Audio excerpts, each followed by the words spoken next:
వి gold trusted gold buyers. మీరు తాకట్టు పెట్టిన బంగారాన్ని విడిపించి ఈ రోజు ఉన్న మార్కెట్ ధరకు కొనబడును.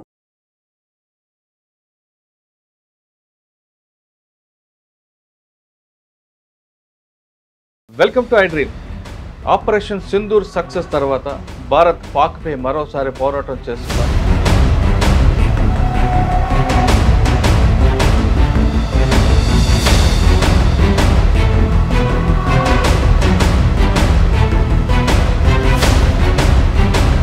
సార్ 3 యూనిట్లు ఎక్కడెక్కడ స్టార్ట్ అయ్యాయి? అంటే చూడండి, ఇప్పుడు వరకు మనకి ఈ ఆపరేషన్ గురించి తెలిసింది గట్టిగా 10% వరకు. ఎందుకంటే ఇది కాన్ఫిడెన్షియల్ ఇన్ఫర్మేషన్ కాబట్టి అంత తొందరగా బయటికి రాదు, చిన్నగా వస్తుంది. అంటే army, navy, air force 3 participate చేసినాయి. కానీ పార్టిసిపేట్ ఎలా చేసినాయి? ఇక్కడ ఇంకొక పాయింట్ మనకు చెప్పింది ఏంటి అంటే, ఒక్కళ్ళు కూడా బోర్డర్ దాటలేదు. ఏవి దాటకుండా ఎలా వెళ్ళినాయి? నా అనాలిసిస్ ప్రకారం నేనేమనుకుంటున్నాను అంటే, మనకి శామ్ మిసైల్స్ అని. సో ఎయిర్ ఫోర్స్ నాకు తెలిసి గాల్లో ఉండి బోర్డర్ క్రాస్ అవ్వకుండా టార్గెట్స్ లాక్ చేసి ఇక్కడి నుంచే ఫైర్ చేసి ఉండొచ్చు. ఇంటర్నేషనల్ బోర్డర్ దాటి మరి వెళ్ళాం. ఇక్కడే కరెక్షన్. వెపన్ మన దగ్గరే ఉంది, జెట్ మన దగ్గరే ఉంది. మనం క్రాస్ అవ్వాలి ఇంటర్నేషనల్ బోర్డర్. జస్ట్ ఆ వెపన్లో నుంచి ఏదైతే మనకు మిసైల్ వెళ్ళిందో ఆ మిసైల్ ఒక్కటే క్రాస్ అయింది. సార్, ఆపరేషన్ ఎలా జరిగింది? ఆపరేషన్కి దాదాపు 9 ప్రాంతాలకు ఉంటారు. ఫస్ట్ 21 సైట్స్ ఏవైతే ఉన్నాయో ఇందులో సవాయి నాలా కానివ్వండి, సయ్యద్నా బిలాల్, హిజ్బుల్ ముజాహిదీన్, లష్కరే తైబా, జైషే మొహమ్మద్, మన 26/11లో కసబ్ దొరికిన, డేవిడ్ హెడ్లీ దొరికిన వాళ్ళు కూడా ఈ 2 ఏరియాస్లో ట్రైన్ అయ్యి వచ్చిన వాళ్ళు.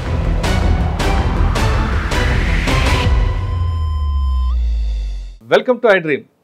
ఆపరేషన్ సింధూర్ సక్సెస్ తర్వాత భారత్ పాక్పై మరోసారి పోరాటం చేస్తుందా? అసలు ఆపరేషన్ సింధూర్ ఎలా స్టార్ట్ అయింది, ఎప్పుడు ఎండ్ అయింది అనే విషయాలు మనతో మాట్లాడడానికి మాజీ మేజర్ హర్షవర్ధన్ గారు ప్రస్తుతం మనతో ఉన్నారు. అని అడిగి చాలా క్లారిటీగా తెలుసుకుందాం. సార్ నమస్తే అండి. జై హింద్ మురళి గారు. జై హింద్ సార్. సార్, మీ ముఖంలో కొంచెం వెలుగు కనిపిస్తుంది. అంటే ఒక ఆన్సర్ అయితే ఇన్ని రోజులు నేను ఇక్కడికి వచ్చి ఆన్సర్ చెప్పాల్సి వచ్చింది. ఫైనల్గా Indian army, air force, navy answer చెప్పారు. So I'm also very happy. Okay sir, నా హ్యాపీ సరిపోతుంటారా? ఇచ్చిన స్ట్రైక్ చాలంటారా? లేదండి, ఇది జరిగినందుకు నాకు ఆనందంగా ఉన్నా కానీ ఎక్కడో చోట దాన్ని ఏమంటారు, నేనైతే కంప్లీట్గా హ్యాపీగా అయితే లేను. మెయిన్గా 2 విషయాలండి. 2 కాదు, ఒక 3 విషయాలు చెప్తాను. ఫస్ట్ విషయం ఏంటంటే, ఇప్పుడు మనం ఇంతకుముందు ఉరీ చూసుకున్న, ఉరీ అటాక్ జరిగినప్పుడు మనం సర్జికల్ స్ట్రైక్ చేసాం. ఆ తర్వాత పుల్వామా జరిగినప్పుడు మనం బాలాకోట్ ఎయిర్ స్ట్రైక్ చేసాం. అప్పుడు కూడా దాదాపు మనం చేసింది ఇదే. అంటే అప్పుడు కొద్దిగా తక్కువ మంది టెర్రరిస్టులను చంపుండొచ్చు, ఇప్పుడు ఎక్కువ మందిని చంపుండొచ్చు. ఇంతకుముందు లాంచ్ ప్యాడ్స్ మీద మనం అటాక్ చేసి ఉండొచ్చు. ఇప్పుడు ఎక్కడైతే వాళ్ళని తయారు చేస్తారో, మదర్సాస్ ఏవైతే ఉన్నాయో వాళ్ళ మీద చేసాం.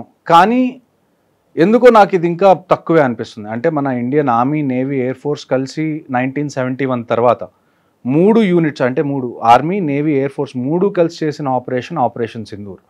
సో దీన్ని 3 ఎంటిటీస్ ఉన్నాయి కాబట్టి ఇంకా క్యాపబిలిటీస్ ఎక్కువ ఉంటాయి. ఒకవేళ ఆర్మీ ఒక్కటే చేస్తే ఆర్మీ క్యాపబిలిటీస్ కొద్దిగా లిమిటెడ్గా ఉంటాయి.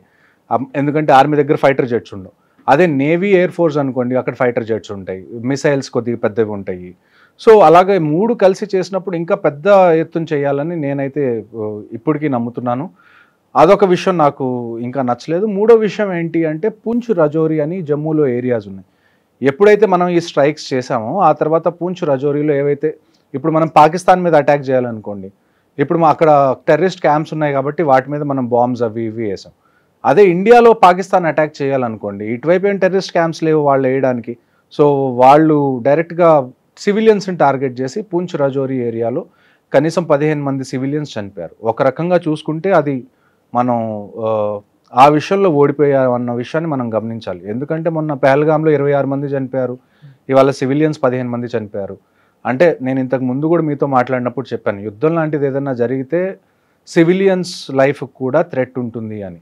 కానీ పాస్ట్లో ఒకసారి చూసుకుంటే కాశ్మీర్ వైపు ఎక్కువగా ఆర్టిలరీ షెల్లింగ్ అనేది జరగదు కంపారిటివ్గా చూసుకుంటే. ఎందుకంటే కాశ్మీర్లో ఎక్కువ ముస్లిం పాపులేషన్ కాబట్టి అక్కడ ఆర్టీ షెల్లింగ్ చేస్తే లోకల్స్కి, సివిలియన్స్కి ఏమన్నా అయితే వాళ్ళకి సపోర్ట్ దొరకదని చెప్పి పాకిస్తాన్ అటువైపు ఎక్కువ షెల్లింగ్ చేయదు.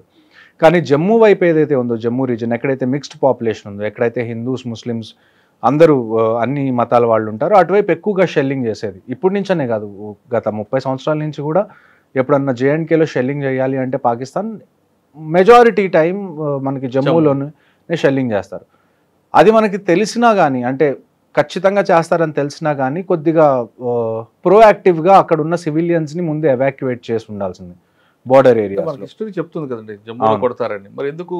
అదే కదండి, ఇప్పుడు ఇది Jammu and Kashmir law and order కిందకు వస్తుంది, ఇది స్టేట్ లా అండ్ ఆర్డర్ కింద. అక్కడ ఉన్న అఫీషియల్స్ కొద్దిగా ప్రోయాక్టివ్గా ఎందుకు తీసుకోలేదన్నది వాళ్ళే చెప్పాలి.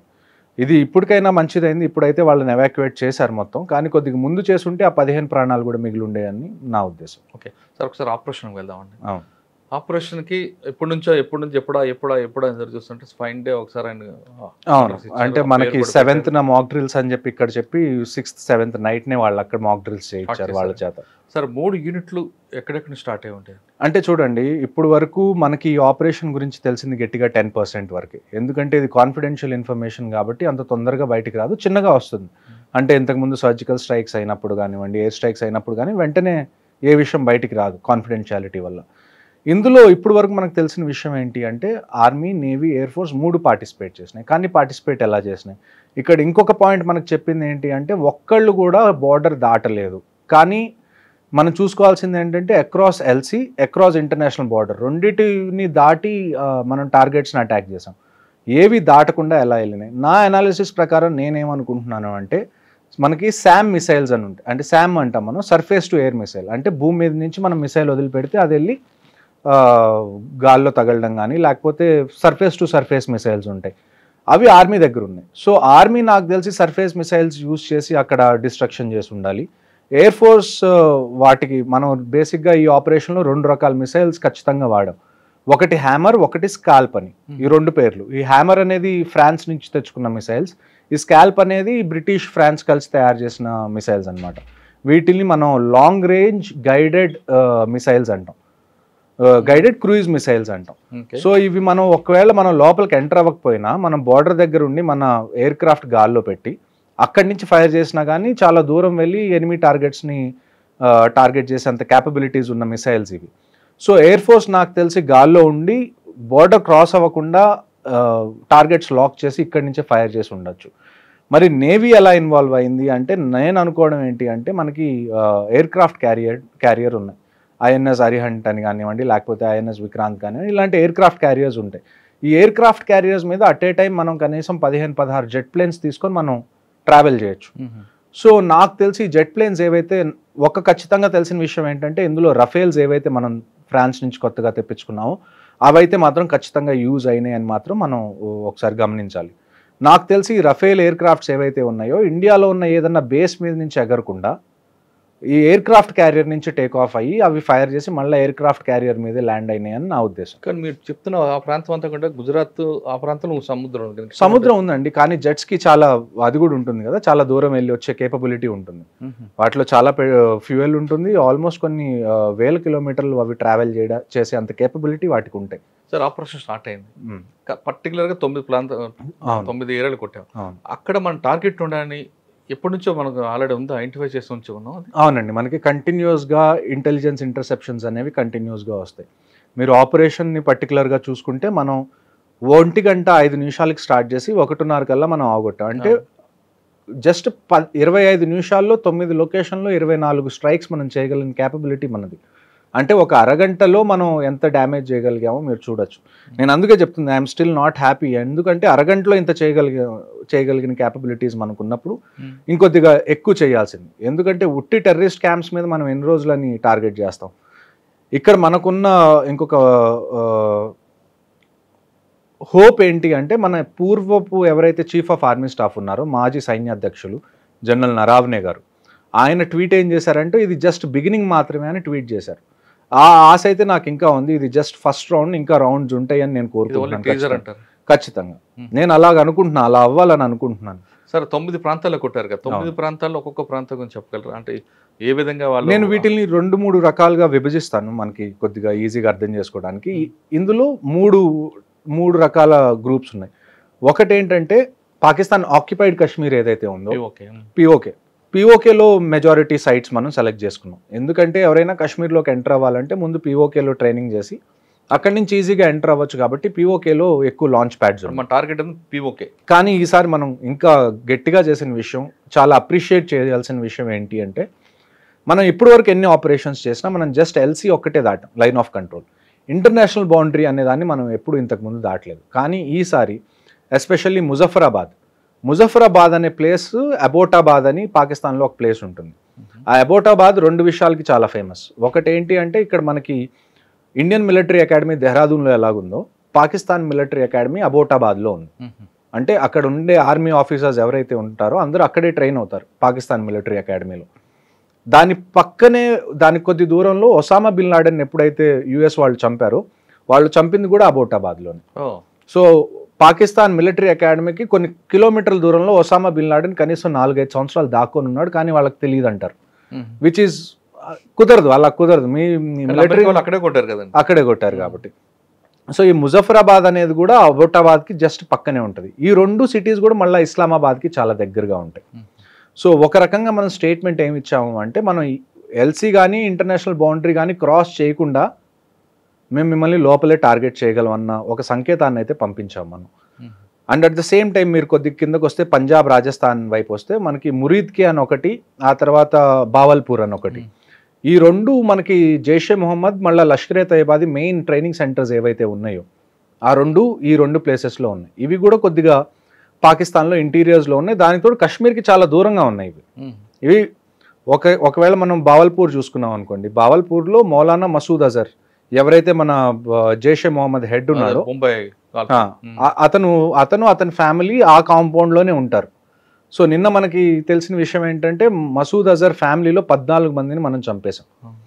ఇంకొక విషయం ఇక్కడ మనం గమనించాల్సింది ఏంటంటే ఆయన ఒట్టి మసూద్ అజర్ కాదు, మౌలానా మసూద్ అజర్.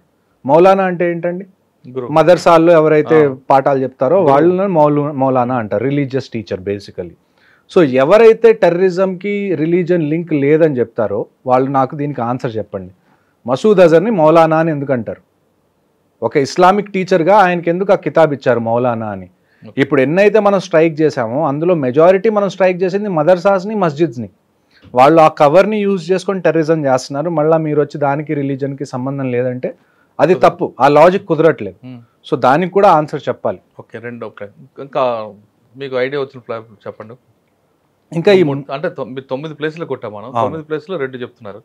9 ప్లేసెస్లో 3 చాలా మనకి ఇంపార్టెంట్. ఓకే, మిగతావన్నీ చిన్న చిన్న లాంచ్ ప్యాడ్స్, లేకపోతే ఇంతకు ముందు కూడా మనం అటాక్ చేసిన లాంచ్ ప్యాడ్స్, దగ్గరలో ఉన్న లాంచ్ ప్యాడ్స్ ఏవైతే పాకిస్తాన్ ఆక్యుపైడ్ కాశ్మీర్లో ఉన్నాయో. నేను చెప్పే 3 ఏవైతే ఉన్నాయో అవి పాకిస్తాన్లో ఉన్నాయి. పాకిస్తాన్ ఆక్యుపైడ్ కాశ్మీర్లో లేవు, కంప్లీట్ పాకిస్తాన్లో ఉన్నాయి. ఏది మనకి ఒక ముజఫరాబాద్ ఒకటి ఏదైతే ఇస్లామాబాద్కి దగ్గరలో ఉంటుంది, ఒకటి మురీద్కి, అది లాహోర్కి లాహోర్ అంటున్నా, అది కొద్దిగా పంజాబ్ పైన పఠాన్కోట్ దానికి చుట్టుపక్కల ఉంటుంది. అదే మళ్ళీ మనం బావల్పూర్ వచ్చామనుకోండి, అది ఆల్మోస్ట్ రాజస్థాన్ బార్డర్కి ఎదురుగా ఉంటుంది. సో అంత డీప్గా వెళ్ళి మనం కొన్ని చోట్ల టార్గెట్స్ అయితే 10-15 కిలోమీటర్ల దూరంలోనే ఉన్నాయి. అంటే మనం ఇండియాకి ఎక్కడ పాకిస్తాన్ ఎక్కడ బోర్డర్ ఉందో అన్ని ప్రాంతాల నుంచి కొట్టాం. అవును, ఈవెన్ పంజాబ్, రాజస్థాన్, గుజరాత్, జమ్మూ వరకు, శ్రీనగర్ వరకు, అవును, అన్ని బోర్డర్ నుంచి మనం అన్ని బోర్డర్లు ఒక్కసారి అటెంప్ట్ చేస్తాం. అవును. ఇందులో అన్నిటికన్నా గొప్ప విషయం ఏంటంటే ఈ బావల్పూర్ ఒకటి, ఈ మురీద్కి ఒకటి, ఇవి చాలా లోపల ఉన్నాయి. అంటే మన ఐబీకి ఇంటర్నేషనల్ బౌండరీకి అంత దగ్గరలో లేవు. కనీసం ఒక 50 కిలోమీటర్లు 60 కిలోమీటర్ల దూరంలో మన బావల్పూర్ ఉంది, కనీసం ఒక 30-40 కిలోమీటర్ల దూరంలో ఈ మురీద్కే ఉంది. ఇలాంటి టార్గెట్స్ని కూడా మనం ఆ కంట్రీలోకి ఎంటర్ అవ్వకుండా, ఎయిర్ స్పేస్లోకి ఎంటర్ అవ్వకుండా టార్గెట్ చేయడం అన్నది చాలా గొప్ప విషయం. దాన్ని మనం ఖచ్చితంగా అభినందించాలి. సార్ మనం బార్డర్ దాటి ఇంటర్నేషనల్ బార్డర్ దాటి మరి వెళ్ళాం అంటే ఇక్కడే కరెక్షన్. వెపన్ మన దగ్గరే ఉంది, జెట్ మన దగ్గరే ఉంది, మనం క్రాస్ అవ్వాలి ఇంటర్నేషనల్ బార్డర్. జస్ట్ ఆ వెపన్ లో నుంచి ఏదైతే మనకు మిసైల్ వెళ్ళిందో ఆ మిసైల్ ఒక్కటే క్రాస్ అయింది, వెళ్ళింది. దానికి అబ్జెక్షన్ ఉంటుందా? అబ్జెక్షన్ అంటే ఇందులో ఇది జరిగిన వెంటనే నాకు నచ్చని విషయాలు ఇదొకటి. ఇండియన్ గవర్నమెంట్ వెంటనే స్టేట్మెంట్ రిలీజ్ చేసింది, మినిస్ట్రీ ఆఫ్ డిఫెన్స్, ఏమని, మేము చేసినవన్నీ precision strikes only on terrorist infrastructure which are దాన్ని ఏమంటారు, ఎస్కలేటరీ ఇన్ నేచర్ అని. అంటే వాళ్ళు చెప్పిన దాన్ని బట్టి ఏంటి అంటే ఏ బిల్డింగ్ ఉందో ఆ బిల్డింగ్ని చూసి ప్రిసైజ్గా ఆ బిల్డింగ్ మీదే మేము టార్గెట్ చేసాం. పాకిస్తాన్ ఆర్మీకి సంబంధించిన ఏ ఎలిమెంట్ని మేము టార్గెట్ చేయలేదు. దాని తర్వాత ఇది ఏదైతే మేము చేసామో దీన్ని మీరు అది చేయలేదు, పెద్ద విషయం చేయకూడదు, ఎందుకంటే మేము టెర్రరిస్ట్ని టార్గెట్ చేసాం, సివిలియన్స్ని కానీ పాకిస్తాన్ ఆర్మీని కానీ మేము టార్గెట్ చేయలేదు అని చెప్పి ముందు నుంచే మనం ఒక సంజాయిషి ఇచ్చుకున్నట్టు నాకు అనిపించింది. అది మీకు నచ్చలేదు? అది నాకు ఖచ్చితంగా నచ్చలేదు. మనం జస్ట్ ఒక స్టేట్మెంట్ ఇవ్వాల్సింది, పెహల్గామ్లో ఇది జరిగింది, దానికి జస్టిస్గా మేము ఇది చేస్తున్నాం, దానికి న్యాయం చేస్తున్నాం అని మేము చేసామని అంతవరకే చెప్పాల్సింది. ఆ తర్వాత అక్కడి నుంచి ఏమన్నా క్వశ్చన్లు వస్తే అప్పుడు మనం ఎక్స్ప్లెయిన్ చేస్తే ఒక అర్థం. ముందు నుంచే మనం ఎక్స్ప్లెయిన్ చేస్తే మనం ఎక్కడో లోవర్ హ్యాండ్లో ఉన్నట్టు, లేకపోతే దీన్ని పెద్దది అవ్వకుండా మనమే ఆపుతున్నట్టు ఒక సంకేతం లాగా వెళ్తుంది. అలా కాకుండా జస్ట్ మనం ఇది చేసేసాం అని చెప్పి కామ్గా ఉండాల్సింది. అటువైపు నుంచి ఏమన్నా క్వశ్చన్స్ వస్తే అప్పుడు మనం చెప్పాల్సింది. లెట్ దెమ్ ఆస్క్, అప్పుడు ఎక్స్ప్లెయిన్ చేయండి. మీరే ముందు ఎందుకు సెల్ఫ్ ఎక్స్ప్లెనేటరీ ఇస్తున్నారు? అంటే గవర్నమెంట్కి చెప్పే అంత పెద్దవాడిని కాదు, కానీ అట్ ద సేమ్ టైం చూడ్డానికి ఎలాగుంటుంది అంటే పర్సెప్షన్ పరంగా అది వీళ్ళు ఎందుకు ముందే సంజాయిషి చెప్పుకుంటున్నారు, తప్పేం చేయలేదు కదా. ఇప్పుడు ఇజ్రాయెల్ ఉంది, యుఎస్ ఉంది, వాళ్ళు వేరే కంట్రీస్లో అసాసినేషన్ చేస్తారు, జెట్ ప్లేన్స్ని పంపించి అక్కడ చంపుతారు, అక్కడ బాంబ్ చేస్తారు. వాళ్ళు ఇలాగ ఎక్స్ప్లెయిన్ చేసుకుంటూ వెళ్ళరు, మేము ఎందుకు చేసాం. వాళ్ళు మేము చేసామని చెప్తారు అంతే. ఆ తర్వాత ఎవరైనా క్వశ్చన్స్ అడిగితే అప్పుడు ఎక్స్ప్లెనేషన్ ఇస్తారు, అప్పుడు డీటెయిల్గా వెళ్తారు. మనం కూడా అలా వెళ్ళాల్సింది. అంటే పోనీ ఇది ఊరక పైకి అలాగా చూపించి మళ్ళీ సెకండ్ రౌండ్ ఉంటే నేను ఖచ్చితంగా ఆనందిస్తాను. సెకండ్ రౌండ్ ఉండదని మీరు ఎందుకు అనుకుంటారు? ఉండదు అంటే చూడండి, ఇప్పుడు పాకిస్తాన్ దగ్గర పోగొట్టుకోవడానికి ఏమీ లేదు. అదొక దాన్ని ఏమంటారు, అది అక్కడున్న మిలిటరీ లీడర్షిప్ ఏదైతే ఉందో వాళ్ళని ప్రామినెంట్గా ఉంచుకోవడం కోసం వాళ్ళు ఎంత దూరమైనా వెళ్తారు. వాళ్ళ దగ్గర ఎకానమీ లేదు, అది పాడైపోయిద్ది ఒకవేళ యుద్ధానికి వెళ్తే అన్న భయం వాళ్ళకి లేదు. ఎందుకంటే అక్కడ ఎకానమీ అనేది ఏం లేదు. లాస్ట్ పెహల్గామ్ అటాక్ దగ్గర నుంచి ఆల్మోస్ట్ 10,000 పాయింట్స్ వాళ్ళ సెన్సెక్స్ పడిపోయింది. అక్కడ నిత్యావసర వస్తువులు లేవు. ఇప్పుడు మనం ఇండస్ వాటర్ ట్రీటీ ఆపిన తర్వాత నీళ్ళు ఎలానో లేదు. సో వాళ్ళు పోగొట్టుకోవడానికి వాళ్ళ దగ్గర ఏమీ లేదు. సో ఆ సిచ్యువేషన్ని కూడా మనం ఒకసారి కన్సిడరేషన్లోకి తీసుకోవాలి. అంటే చచ్చిన పాము చంపకూడదు అన్నట్లు ఒక రకంగా అలా చెప్పచ్చు. కానీ పీఓకేని పూర్తిగా హ్యాండ్ ఓవర్ చేసుకుంటే అయిపోద్ది కదండి. పీఓకేని హ్యాండ్ ఓవర్ చేసుకోవాలన్నా కానీ మనం పాకిస్తాన్ ఆర్మీతో ఫైట్ చేయాలి. ఎందుకంటే పీఓకే ఏరియా ఏదైతే ఉందో అందులో పాకిస్తాన్ ఆర్మీ ఫుల్ ప్రెజెన్స్ ఉంది వాటికి కూడా. సో తీసుకోవచ్చా తీసుకోకూడదా అని అడిగితే ఖచ్చితంగా మనం తీసుకోవచ్చు. ఆ కేపబిలిటీ కూడా మనకుంది. నేను ఇందాక మీకు చెప్పినట్టు ఇవాళ జరిగింది నాకు తెలిసి ఇండియన్ ఆర్మర్డ్ ఫోర్సెస్ కేపబిలిటీలో గట్టిగా 1% కూడా మనం యూస్ చేయలేదు. 1% యూస్ చేయలేకపోతేనే మనం 25 నిమిషాల్లో ఇంత చేయగలిగాం. అదే మనం ఫుల్ కేపబిలిటీస్ వాడితే పీఓకే తీసుకోవడం పెద్ద విషయం కాదు మనకి. కానీ అది తీసుకునే ముందు మనం దాని నుంచి కాన్సిక్వెన్సెస్ ఏముంటాయి, వాటికి రెడీగా మనం ఉన్నామా అన్న విషయాన్ని మన గవర్నమెంట్కి అనిపిస్తే then we will go ahead. Sir, ఆపరేషన్కి వెళ్ళే ముందు అన్ని డిపార్ట్మెంట్ కూడా ముందు అలర్ట్ చేస్తారట కదా? నాకు తెలిసి చూడండి, ఇలాంటి సీక్రెట్ ఆపరేషన్స్ ఎలాగుంటాయి అంటే లాస్ట్లో నాకు తెలిసి కొన్ని గంటల ముందే ప్లాన్ బయటికి రిలీజ్ అవుతుంది. అంతకు ముందు వరకు కూడా కనీసం ఒక 2-3 ప్లాన్లు ఎక్స్ట్రా పెట్టుకొని ఉంటారు. ప్లాన్ బి, ప్లాన్ సి లాగా కనీసం ఏబిసి 3 ప్లాన్స్ అయితే కనీసం మినిమం ఉంటాయి. ఎందుకంటే ఇలాంటి సీక్రెట్ ఆపరేషన్స్లో కొన్నిసార్లు ఇన్ఫర్మేషన్ లీక్ అవ్వడానికి కూడా ఛాన్సెస్ ఉంటాయి. ఒకవేళ ఇన్ఫర్మేషన్ లీక్ అయింది అనుకోండి, మనం ముందు నుంచే అనుకున్న ఆపరేషన్ మనం అప్పుడు తలపెడితే వాళ్ళు ఆల్రెడీ రెడీగా ఉంటారు, ఇన్ఫర్మేషన్ లీక్ అయింది కాబట్టి. సో ఇలాంటి ఆపరేషన్స్ ఎలాగుంటాయంటే మనం ముందే ఒక 3-4 ఆప్షన్స్ రెడీగా పెట్టుకుంటాం. అందులో లాస్ట్లో కొన్ని గంటలు మిగిలిందన్నగానే ఏ ఆపరేషన్ అనేది ఫైనల్ అవుతుందో అప్పుడు చెప్తారు. దాన్ని బట్టి అప్పటి వరకు అందరూ ప్రాక్టీస్ చేస్తూ ఉంటారు. ఒకసారి ఫైనల్ ఆర్డర్స్ వచ్చిన తర్వాత వాళ్ళు ఏదైతే ఆపరేషన్ని ఫైనల్ చేశారో దాన్ని వాళ్ళు కంప్లీట్ చేస్తారు. ఆపరేషన్ ఫైనలైజ్ అయిన తర్వాత ఆపరేషన్ స్టార్టింగ్ ఎంత టైం ఉంటుంది మధ్యలో? నాకు తెలిసి ఇలాంటి సీక్రెట్ ఆపరేషన్స్కి హార్డ్లీ 2 hours కన్నా నాకు తెలిసి ఎక్కువ టైం ఉండదండి. ఒకేసారి మొత్తం ఇన్ని రకాలుగా ఈ యాంగిల్లో కొట్టాలంటే దానికి ఎంత ప్లాన్ ఉండాలి. దానికి తోడు కరెక్ట్గా ఇది జరిగే కొన్ని నిమిషాల ముందే ఇండియన్ ఆర్మీ కూడా ఇన్స్టాగ్రామ్లో పోస్ట్ పెట్టింది, వి విల్ ఫైండ్ యూ అని. సో ఫస్ట్ మనం ఒక ఇండికేషన్ ఇచ్చాం, మేము మిమ్మల్ని ఎక్కడ దాక్కున్నా కనిపెడతాము అని. ఆ కనిపెట్టి మరీ కొట్టారు, చెప్పి మరీ చేసినట్టు ఒక రకంగా. అక్కడి నుంచి మళ్ళీ రిటాలియేషన్ కూడా మనకు వస్తుంది ఈ పూంచ్ రజౌరీలో.